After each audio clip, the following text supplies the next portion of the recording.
What happens when a software architect who spent decades building systems for banks and telcos leaves the corporate world behind and turns his attention to his own backyard?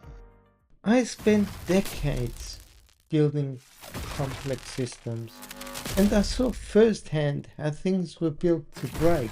Rush deadlines, disposable code, a mentality that valued speed over substance. They forgot a fundamental truth. Anyone can write code that works once.